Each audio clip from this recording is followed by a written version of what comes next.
This is Tyler Hansbrough, and you're listening to Locked On Tar Heels. You are Locked On Tar Heels, your daily podcast on the UNC Tar Heels. Part of the Locked On Podcast Network, your team every day.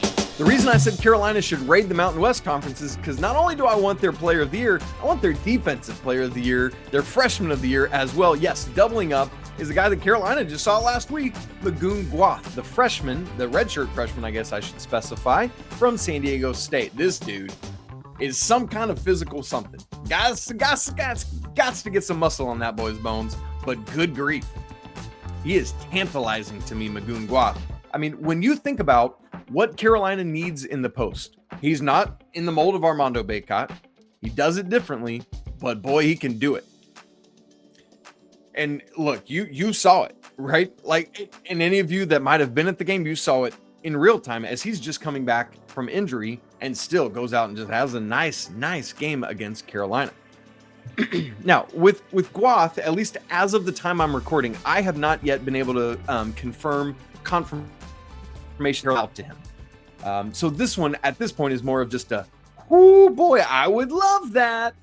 So we'll see. He is in the portal, but he's also expected to test the NBA draft waters as well. I do think he will ultimately come back to school. And if I'm reading the tea leaves, I don't think he will ultimately come back to San Diego State. He's a Dallas native, so maybe that will play a role. Maybe he'd end up somewhere, I don't know, like SMU or one of the Big 12 or SEC schools there in the state of Texas. I don't know. We'll see. But there's that. He was, I alluded to it a second ago, but he was, as a freshman, the Mountain West Defensive Player of the Year. He was the Mountain West Freshman of the Year, and he made the All-Mountain West Freshman team, the All-Mountain West Defensive team, which he better as the Defensive Player of the Year, and he was an honorable mention All-Mountain West Conference. This dude got accolade after accolade. He is sometimes we say, oh boy, that's a 7-footer. When we say that about Gwath, it's true. He is every bit of 7 feet, and now wingspan 7'4". Good night. He's massive in height because he's not massive in bulk. He's only 205 pounds, right? Like, that's very skinny. You might hear 200 pounds. Like, that's a lot of pounds. Well, not on a dude that's, how tall am I? 5'11". Not on a dude that's 13 inches taller than me. You know what I'm saying? Like, I'm like 180, and this dude has 13 inches on me and only 25 pounds. I could probably blow on him and he might fall over, but I worry about that with Wemby too. It's that same kind of thing. And so, whatever. He is a rising sophomore, has 3 years of eligibility. That is massive, right? Like, I often compare it to if you're signing a bullpen pitcher or something. Are you under control for a couple years? Can we have that in free agency? And so, that alone, the fact that he's got 3 years of eligibility probably drives up the price with Magoon Gwath. That said, because of his tantalizing skill set, I don't know how long he'll be around in college before the NBA is like, look, I know it's so much potential right now, but we're coming calling because we want you and we need you in our ranks. This year at San Diego State, he had 8.5 points a game, 5.2 rebounds, and 2.6 blocks. He was the Mountain West leader in blocks per game, and he was 8th nationally in blocks per game. That's crazy. I would take that in a heartbeat. I would like to see those the points and rebounds go up some. But again, this is a freshman who's a little bit in and out of the lineup, banged up. We'll talk about that more in a minute. But those are numbers, and just the rim protection is great. But it's funny because he doesn't just camp out down there. He doesn't shoot a ton, but he can. 37.8% from 3 this year on just 1.7 attempts per game, but he was 17 of 45. That's enough to at least force a opposing 5, an opposing center, to have to come out and respect that shot. It opens up the lane. It creates driving lanes. Maybe that's Donovan Dent getting downhill, kicking out to Isaac McNeely, hitting Seth as he's cutting, or Drake Powell if he comes back, whatever it may be. There's a lot of possibility there, man. And I'm encouraged by seeing it. The question is, can you get him? Because he's definitely raw. He is raw. But boy, there's a lot of potential. And to me, that's worth a shot to go get him. Because you've already seen it. The shot blocking is there, right? Like, we experienced that. I can't remember how many blocks he had against Carolina. That should probably go look that up. That'd be pretty funny. But when you think about it, with Carolina's, we talked some about the personnel there. I was just envisioning some of that, but even think about it in terms of like, if Ben Allen Lubin sticks around, for example, what a nice change of pace that would be to start Magoon Gwath. He plays 5, 6, 7 minutes, goes to take a breather, and then comes Ben Allen Lubin, who does it wildly different. And that means then that the opposition has to respect that and figure out how to defend differently. I think that could be a really dynamic 1-2 punch, especially if Ben Allen is able to continue contributing the way he did down the stretch of this season. That's a front court I feel great about.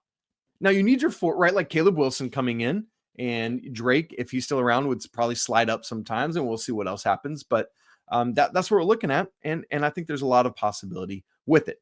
Pros and cons, and then we'll get out of here. Pros: his combination of size at 7 foot with a 7'4" wingspan, plus rim protection, again, 8th leading shot blocker in the nation as a redshirt freshman, and the shooting capability. That's incredible. That combination is unicorny, right? Like we talk about that with a guy like Wemby. And I'm not saying he's Wemby, but he's nice. He's very nice.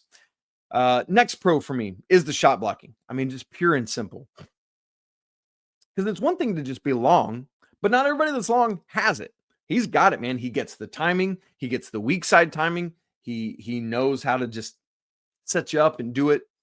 And that's an encouraging thing to me. The other thing is he's got, with a lot of bigs, shooting mechanics are an issue because there's just so many moving parts. You're long, you're gangly. It's hard to keep that all together. I often remember Randy Johnson talking about that as like a massive pitcher is like, I'm so long. My pitching mechanics are hard to keep dialed in. And that I got to imagine that's true for Gwath.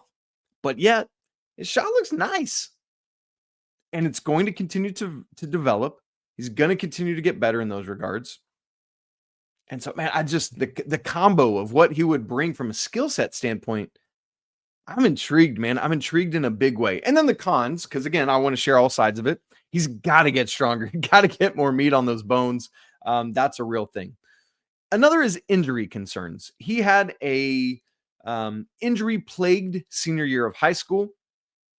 He then redshirted his first year at San Diego State, they noticed like an ankle thing. So he had to have surgery for that. And then like 5 months of rehab.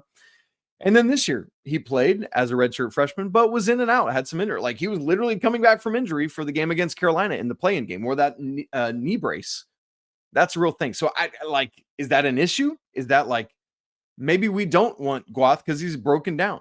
That's something you got to figure out. Do your physicals and maybe reject the trade if he doesn't pass the physical.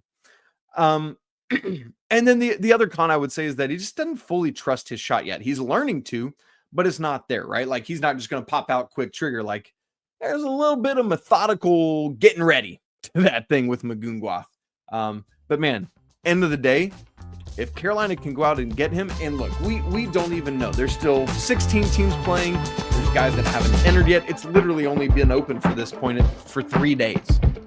So it's like, you don't want to rush out and get him unless it's like, that is my dude, and I don't care who else in the country opens up. That's the guy we want to go get. Then go get him. Absolutely.